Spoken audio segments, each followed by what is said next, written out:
In this video, I'll show you how to build a lightweight image captioning model in PyTorch using clip as the encoder and a GRU as the decoder. Don't worry if you don't have a high-end GPU. This tutorial is designed to run even on something as modest as a GTX 1050 Ti. Because my 3090 is dead, so that's what all I'm left with. So our first question is, what is image captioning? Image captioning is a fascinating task that combines computer vision and natural language processing. The goal is simple. Look at an image and automatically generate a meaningful description in natural language. This has applications in accessibility, search engine, and even generative AI tools. Our next question is the high level pipeline that we're going to follow in this video. So first of all, we're going to have our image. We're going to have our encoder as the clip, which is going to be frozen. Then we have our decoder, which is going to be trained, and that is going to generate caption finally for us. So in this entire pipeline, we're going to train only the decoder. That is why this image captioning model can even run on a smaller GPU. You can even use the Google Colab to run this code. That would be a much better option than 1050 Ti. Next question is, why clip and GRU? So we will be using clip as our encoder because it is pre-trained on a massive data set of image text pair. This gives us a strong foundation. So instead of training everything from scratch, we can focus on fine-tuning a decoder to generate caption. And why GRU? Because it is tiny and simple and it has few layers. So we just need to train few layers to fine-tune the clip to generate captions for us. And next is the data set, that's Flickr8, and this data set contains near about 8k images, and for each image we have 5 captions. And here you can see this example images and the respective 5 captions. So let's have a roadmap for this video. So first would be the data set preparation, then we will move on to the model architecture. After that, I'll show you how to train efficiently with EMP and early stopping. So EMP would help you to reduce your load on the VRAM, and thereby you can increase the batch size. Next, we'll see how we can save the checkpoints so that later we can load them and test the model on real images. Now, let's move on to the coding part of the video. So here we are going to write the code to build this image captioning project. So first of all, we need to import all the libraries that we need for this task. So here are all the libraries, and our main library is basically the PyTorch and then clip. So these are the two main things which we're going to use.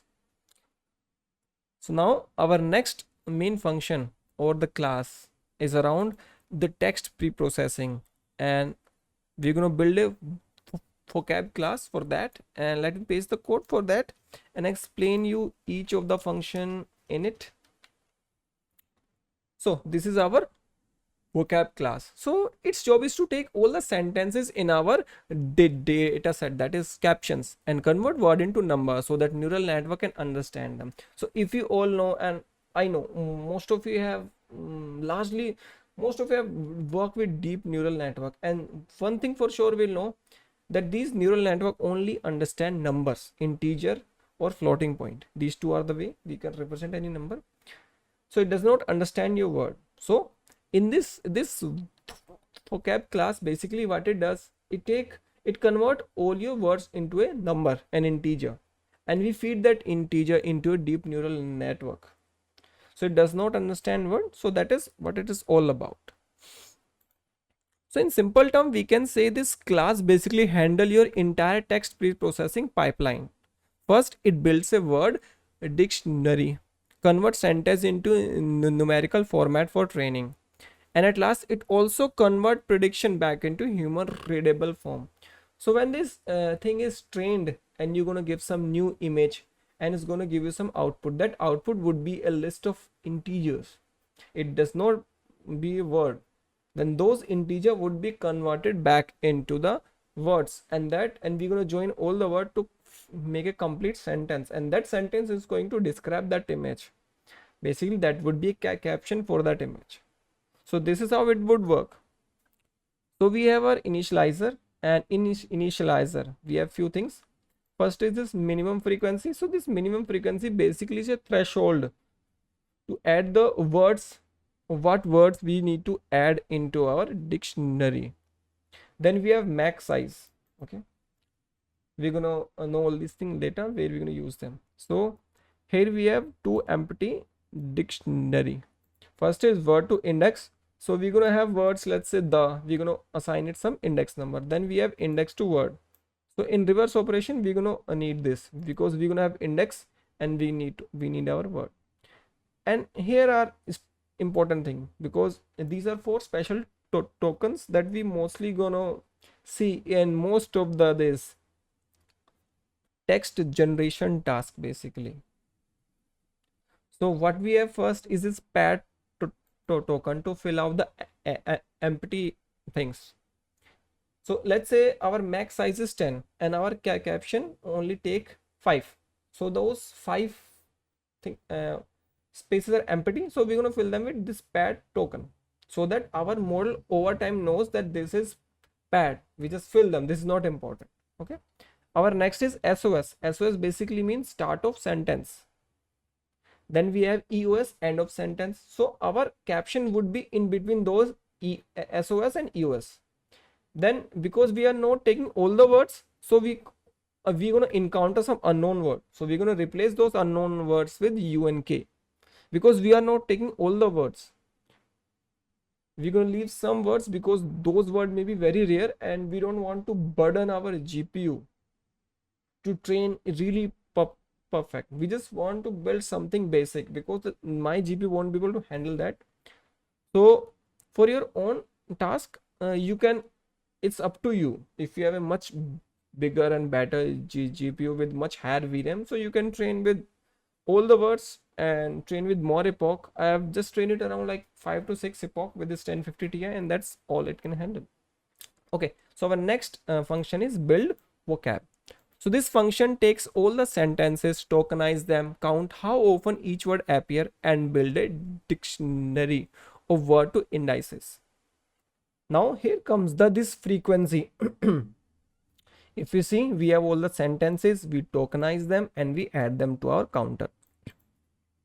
So it basically count the number of time a token appear. So it's gonna have the token and its frequency. Then we filter them by minimum frequency. So here comes our frequency. So this frequency decides which word is going to be added and which is not. So if we set a minimum frequency, it will ignore very rare word. If we set a maximum size, it will keep only the most common words. So this is how we're going to play with the frequency. Now what we're going to do, first of all, we're going to reserve indices or index number for special tokens. So you can see for special token, pad, start of sentence, end of sentence, and unknown. So we're going to assign an integer to them and add them to our dictionary for both, that is word to index and index to word. And after that comes our normal words that we have taken from the caption dataset. Next is our tokenize function. It's a really simple tokenizer that make everything lowercase, remove punctuation, and split on spaces.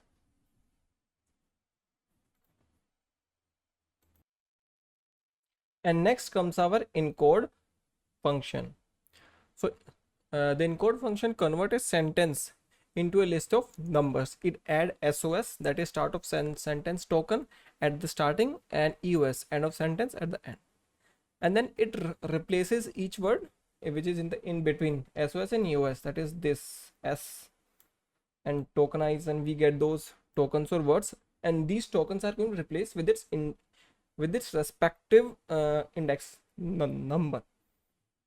Okay, and if we have some unknown indexes, unknown words, that is going to be replaced with unknown index number for this unknown token.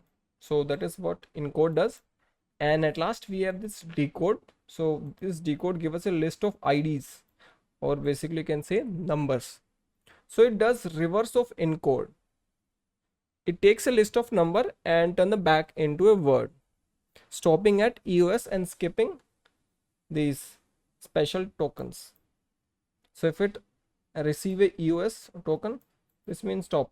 We are done with the sentence. We get the caption. After that is going to be random or pad mostly, I think. So we stop that.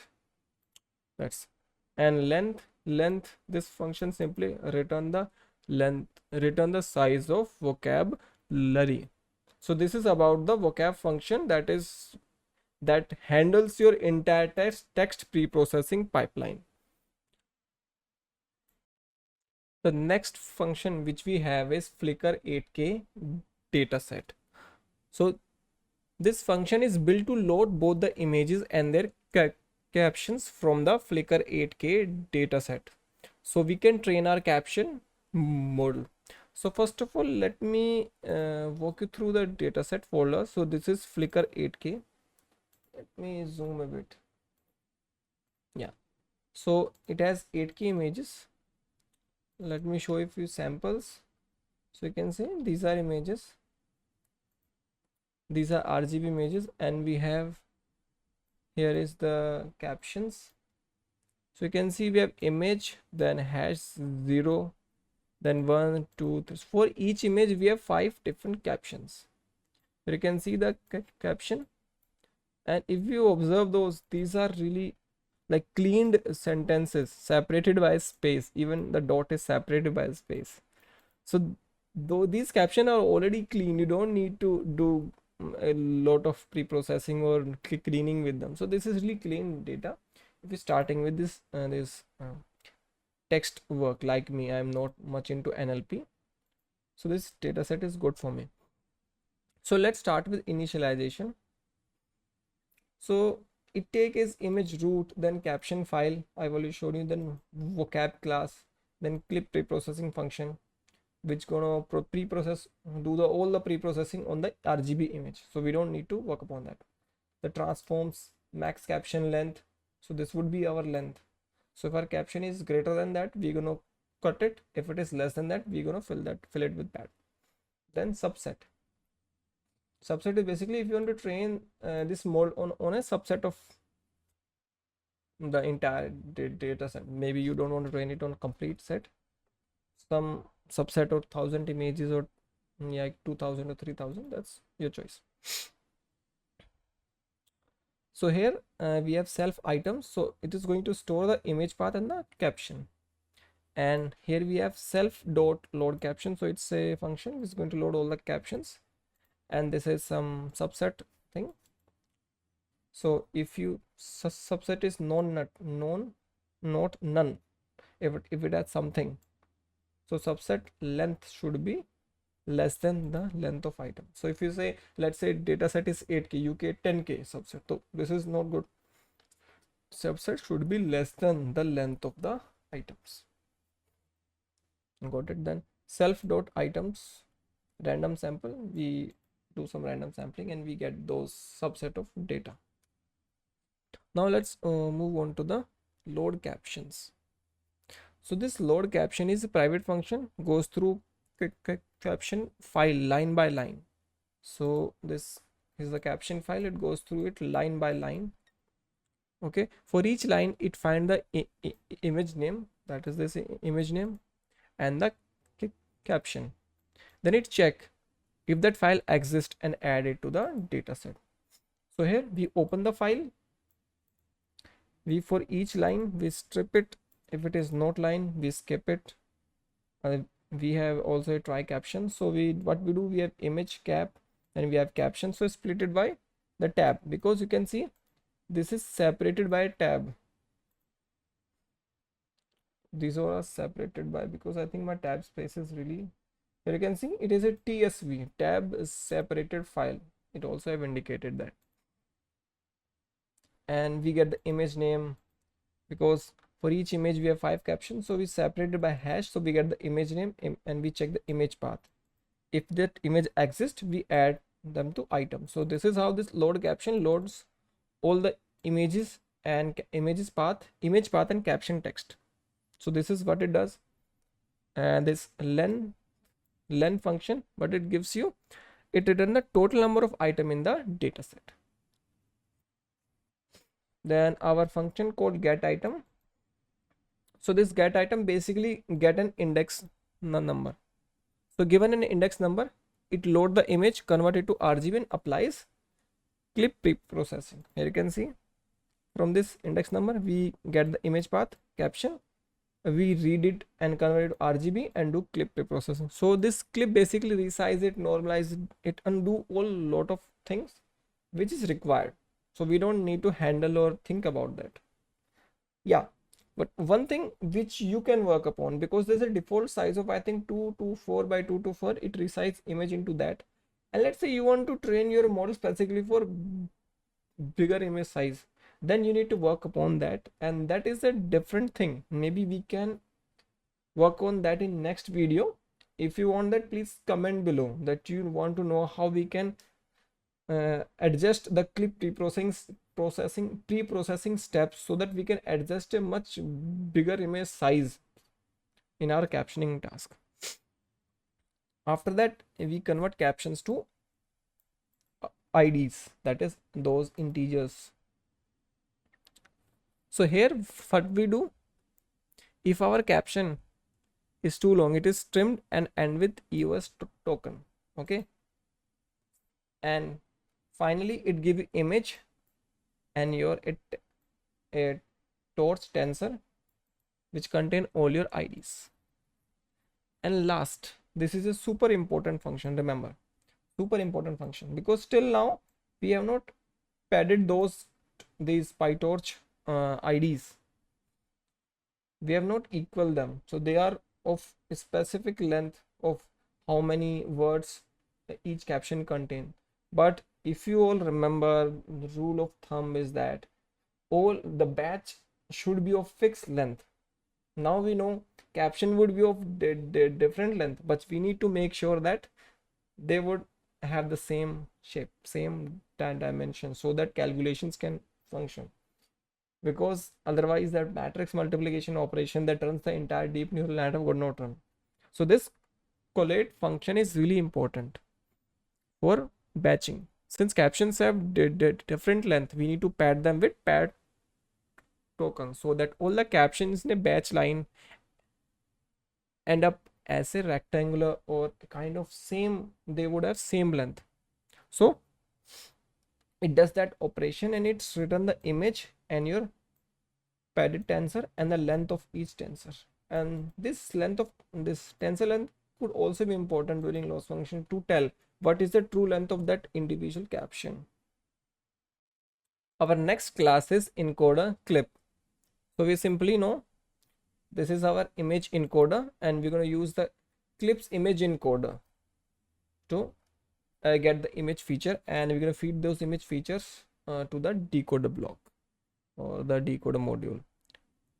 So here we use this clip to turn an image into a vector representation that our decoder can understand. So in the initializer, what we do, we load the pre-trained clip model, that is VIT, vision transformer, that's specific. You can change it depending on the options it have. I think it should have some CNN option also, but I think VIT is good for us because it is already trained on millions of image text pair.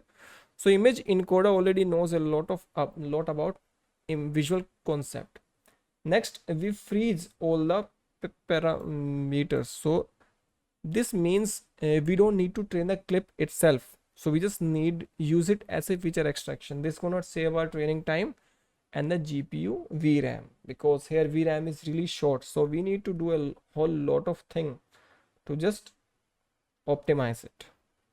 And here in forward for function, what it does, it take the batch of pre-processed image and it run them through the clip encode image function and we get the image features. So now we normalize the image feature by dividing them with their norm so that they will lie in the same scale, and this helps decoder to learn smoothly. And then we convert it to float 32, because sometimes this clip image encoder written feature in float 16 format. So we need to convert it into float 32 and we get our image features here.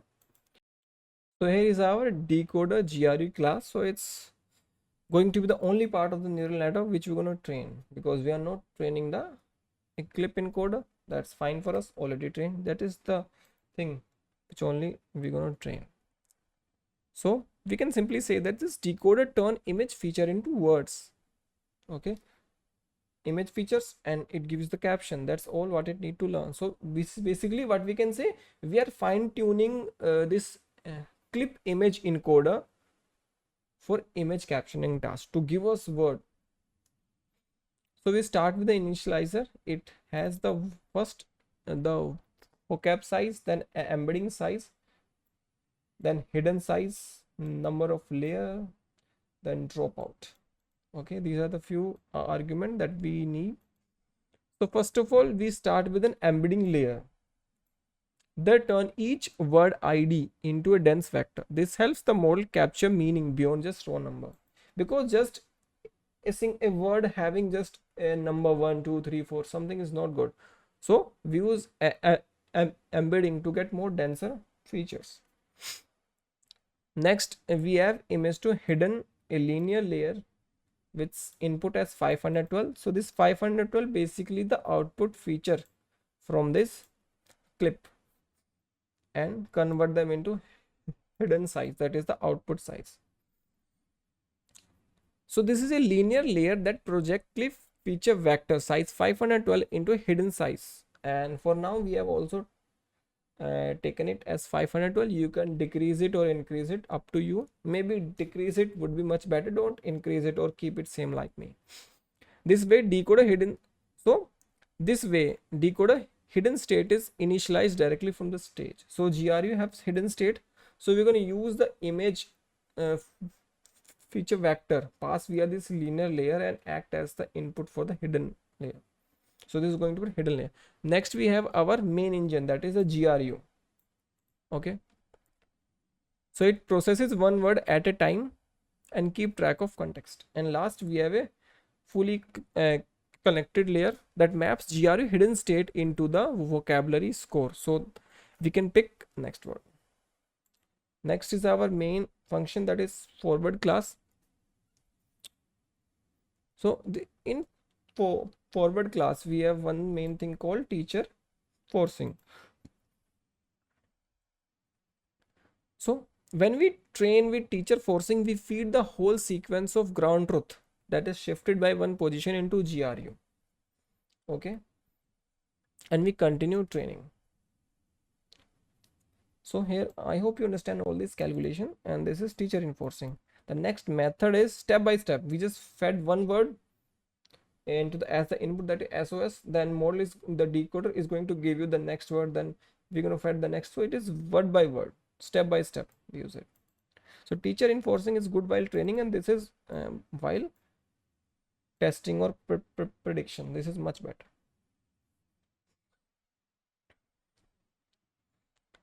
So this forward function is done. Let's do it again. We have caption, we have image feature, length, then teacher enforcing. We by default teacher enforcing is true. So we have caption size, that is batch, and the T.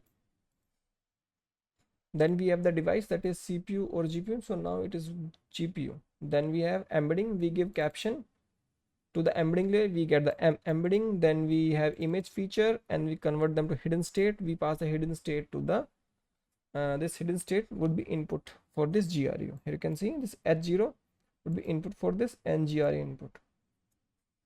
Here in teacher enforcing, what we just do, we just shift everything by one number and give it as the input. And here if teacher enforcing is for, it's a step by step, word by word. Then it has another function called generate.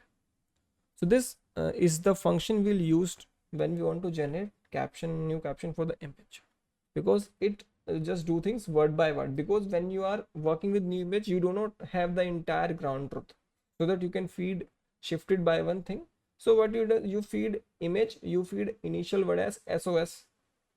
Okay, SOS indicates start of sentence, so it's going to give the next word, that is we have this the, let's say image of something, so if you say the, then SOS plus do, we're going to give as input is going to give the dog. So like this it's going to continue. So this a decoder GRU act like the voice of the system. Clip look at the image, give us a feature, the GRU processes that feature and keep track of context, and finally decoder output word one by one to form a natural caption. The next class is the captioning model. Now we have built both the encoder and the decoder. So we're going to build an entire captioning model. So this model take encoder and the decoder. In the forward class, it take the image and the caption, and we say teacher enforcing true. So we give the image to the encoder and we get the image features. And to the decoder, we give the captions and the image feature and say teacher enforcing true, and we get our output, that is caption. And in the generate, it gives image, max length, SOS index, that is start of sentence, then end of sentence, and the device CPU. You can change it to GPU, but let's say you want to generate on the CPU just to test its performance, whether after training it can simply work on even a smaller device. So we get image feature from the encoder, then we give those features to our this decoder generate function. Remember, it take image feature, not the caption. Just remember that it take image feature, max length, and all the thing, and you get your caption. So this is simple, because the main thing here is to understand is the encoder and the decoder, and that's we have understood. Our next function or the class is trainer. So this trainer class handles everything related to training, validation, and saving our model. So we can basically say it's a control room of our project. So let's go step by step and understand each thing. So we start with the initializer. So first it take the model, that is captioning model, then the vocab class, then the device, CPU or GPU. So default it is CPU, but we're going to use a GPU because on CPU to train it would be a lot of headache. Then the folder where we're going to save our checkpoints. So you can see we have our loss function defined as a cross entropy, and if you now see, we have ignore index as the pad, and pad is by default we set it to 0. So we in the caption that tensor which contain integers, and on the extra spaces it contain padding. So the this cross entropy is going to ignore the pads. So this means it's gonna only give importance till start of sentence, caption, end of sentence, that's it. Padding is going to be ignored. So that is really great thing to basically learn in a much more optimized way, because otherwise the model also need to learn about pad. Maybe it would learn, but it's just wastage of things now. When you can optimize things, it's better to optimize it. Then we create the folder where we're going to save our checkpoint file. Our next function is train epoch. So this function, it run one full pass over the training data set. So this basically represent the function what happened over a single epoch. So we set the model into this train mode and we loop over each batch. Okay, we have in the TQDM as basically you can say the bar. When you loop over thing, it's basically display bar how many iterations are done. So we have this data loader inside it, then we loop over this data loader. It's going to give us image, caption, and length from this special super important function, that is locate fn, collate fn, image, pad, and the padded caption and the length. And this is what we load here in the trainer. Image, caption, these are padded caption, then length of the real length of the caption. So we put the image and caption into the device, and here we use the autocast. So we use automatic mix precision with autocast and grade scaler that make the training faster and save GPU memory, especially useful for smaller GPU like mine 1050 Ti. And here what we do, we give image, then caption, teacher enforcing true. So our targets here are the caption. We flatten them and give them to our loss function, and then after computing the loss, we do back propagation, clip the gradients to avoid exploding values, and optimize the this update the optimizer. This is going to happen over each this batch size, and we're going to display a bar which is going to show us how many iteration are done was the loss function. That's all thing. And we get the loss, what is the total loss, mean loss over the entire batch. Next, a similar function called validate. Here we don't do any training, this is just to check how it perform. Same thing, just that we don't update our optimizer here. Okay, so we loop over this data loader. We have images, we have caption, we put them to GPU, we give it to the model output it, we calculate the loss function, and we get our mean loss function. So validation is like important just to know how your model is performing during training. So it is its performance is improving or it is not improving, so what is happening. And we also save our checkpoint based upon the performance of validation dataset. If the loss rate decreases, we're gonna save our checkpoint. If it does not decrease, we're not going to save our checkpoint file. Next is our save checkpoint. So it's going to save the state of the model, the optimizer, and the vocab, so that when we load them, it is easy for us to get everything. And it is also useful. Let's say you have trained it for, let's say, 5 epoch. You're going to continue from that 5th epoch. You're going to load that state and you're going to run that from 5th epoch only. And it will just load our model. So this is about this trainer function. So we have few more functions before we move on to our main function from where the execution begin. Our first function is build vocab from caption. So it's a really simple function. What it does, it read your caption file line by line. Then if this, then strip it. If it is not line, we're gonna skip that. And next we're gonna get the caption from it. We don't need the image name, and we append it to a list. Okay, so we call the vocab class here, and we build the vocab, and we return the vocab object. So it's really simple. And next is our data loaders. So we create the data loaders here. We take the image root, caption file, vocab, encoder, batch size, and all those things. And so for what it does, we get the encoder preprocess, and we have this Flickr8k Dataset, and we split the dataset into let's 90% would be used for training and 10% would be used for validation. So this is how we split it, and we create data loaders, and we get our both train loader and the val loader. So now comes the main function from where the execution starts. So first of all, we configure our device, whether it is CPU or GPU. For now, our device is a 1050 Ti GPU. Then we have the dataset path, that is Flickr8 dataset. Let me update it. The name of the images folder, remember, it should exactly match. And also your token, this caption file should also be something like that, because it accepts file of this specific format. If there's some change, then you need to make change into your preprocessing pipeline. Then we have images root, the images path. Then we have the caption file path. It check whether these two exist or not. If it does not exist, it creates an issue and stop the program. Then we have some hyperparameters here. So I've set to 100 epoch, but I have not trained it for 100 epoch. It's really going to be long time.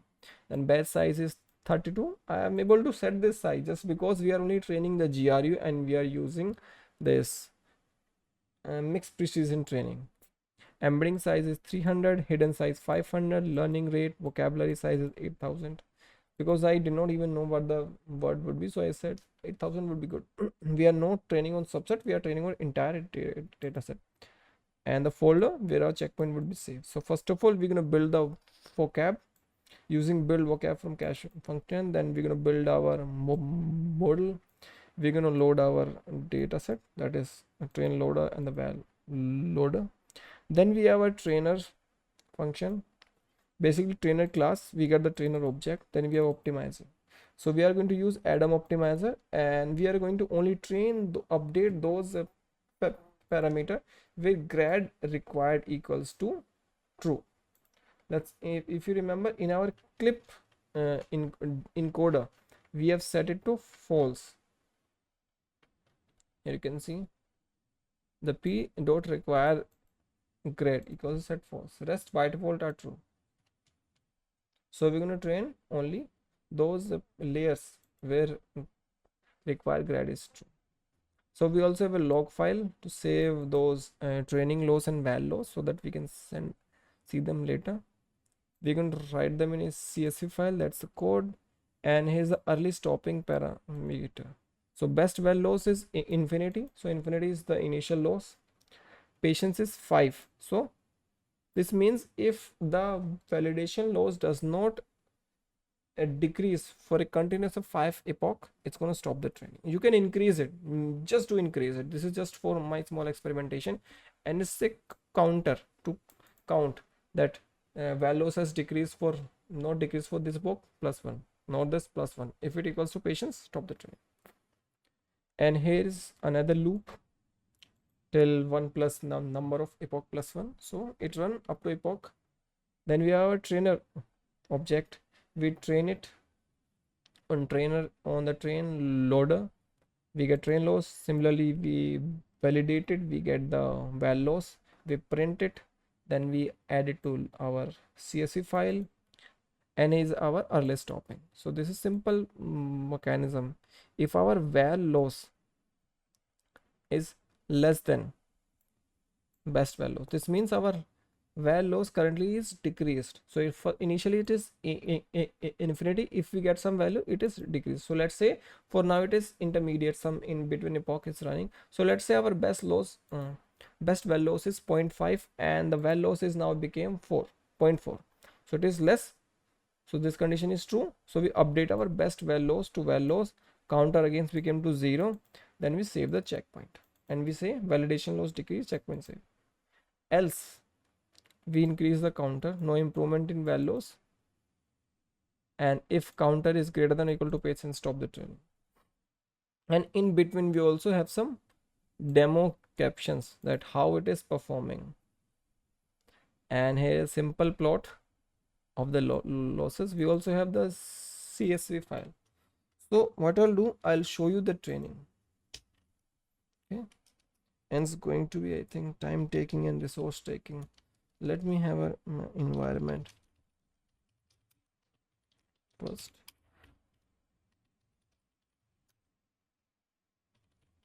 I hope it runs fine without disrupting my resources and thing. So vocab size is 5231. So you can say it's gonna take 10 minutes for each epoch, and I'm not going to do that, so I'm gonna stop it. There are few warnings, but program is still running. We don't care about warning, we just care about error. We are programmers, remember that. So I've already trained it, and I'm going to copy those code. Where's the code? Here's the code. It's checkpoint some images. Let me copy them here.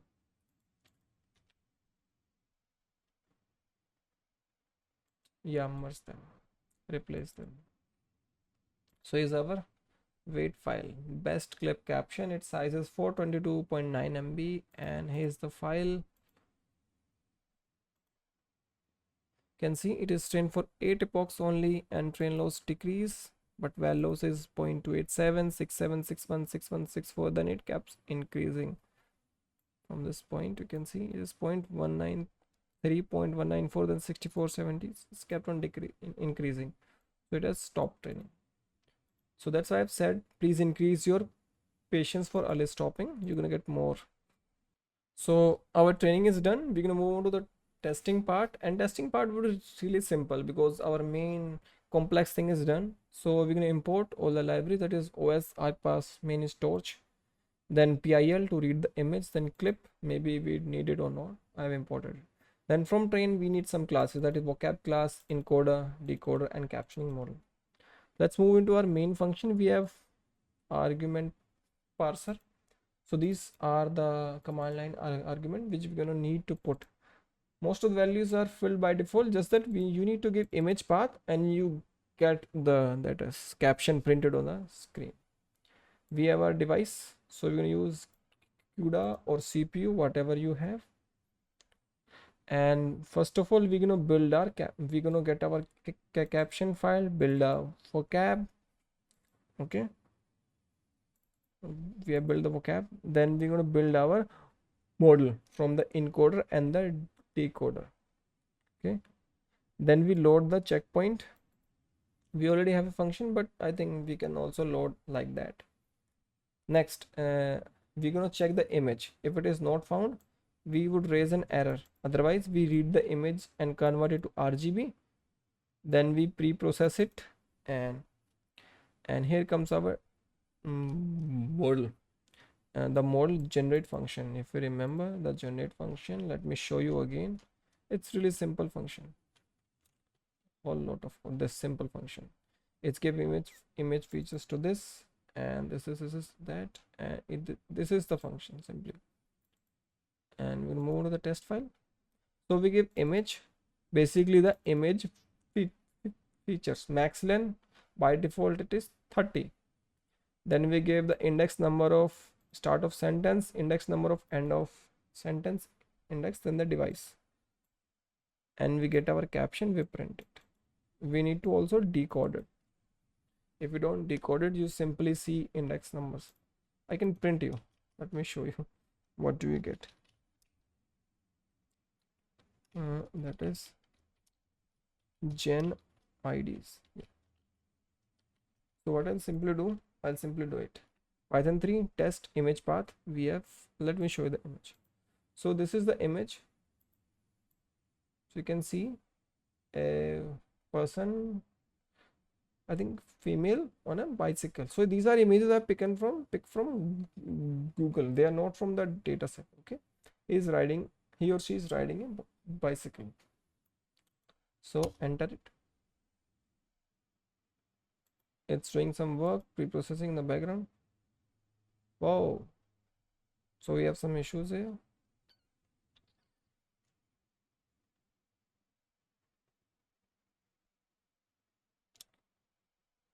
Let's let me delete it. This unnecessary thing. And this is out of memory. This is not good. We need to run it again. Let's see what the issue we have. We're facing the same issue again. Oh, we have the same issue again.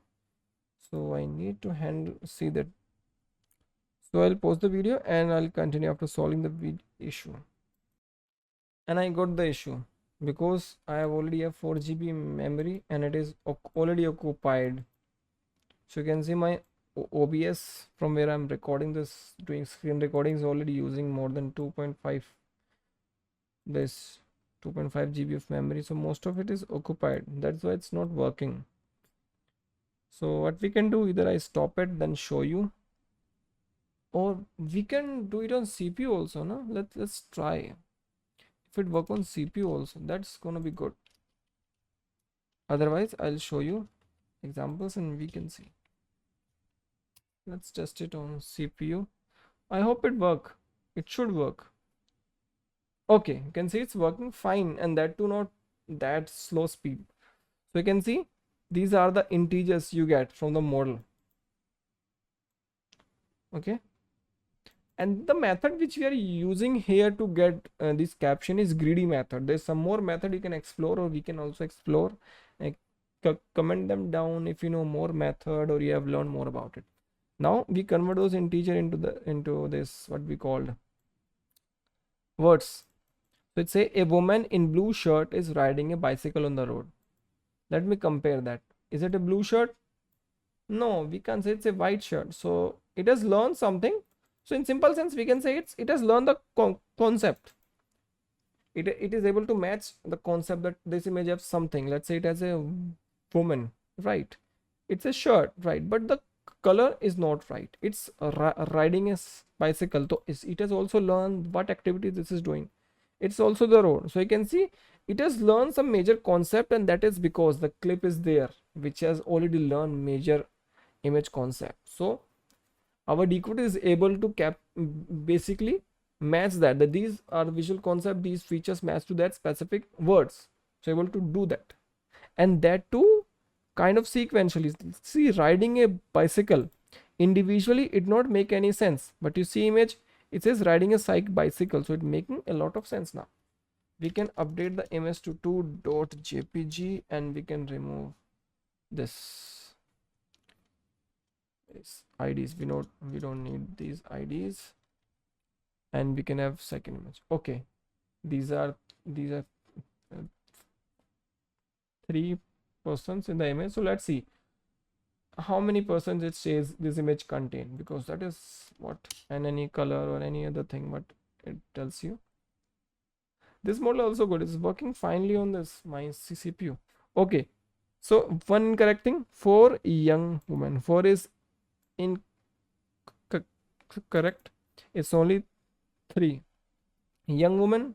We can somehow say that 2 are young women, and middle I think is a man. Oh please, and also I'm sorry if I am judging you from a look, even though my model is biased. Are standing in front of a brick wall, and that's also incorrect. And a woman with black jacket, not jacket, but you can say a dark or blacker color, it can. So this is kind of complex case for it. So this is where you need to train it more. You can see it's trained on 8 epoch only, and that too where the weight file is saved on 3rd epoch. Okay, and GPU is low, and our GRU, you can add more layer into the GRU. Or one more thing you can do, instead of GRU you can use a transformer, but transformer is heavy. You need much more VRAM to train it. Okay, and with transformer you also need to increase your data set. So I think instead of Flickr8k you can use Flickr8k. That would be a much bigger data set. Now let's test it on another image. So it's an Indian actress. So let's update the image and see what we get. Ada Sharma, I think that's the name. Yeah, you can search that actress. A woman in a white dress holding a camera. Does it make any sense? Somewhat, but not all. So this is showing the weaknesses of our model, because you can also imagine this image is reduced to 224 by 224. That is also one of the drawback. Model is not able to see the large picture, or what pre-processing happening there we don't know. So to get more performance you need to look at that pre-processing also. Let's look at the 4th image. Okay, this is really simple image, and I think this is a journal image. It should have a more idea about it. Okay, now this is nice, one of the best caption we have. A man, right, a woman, right, are standing on the shore of a beach. Now this is one of the best caption it has generated till now. You can see this is nice, this is much better, and I like it.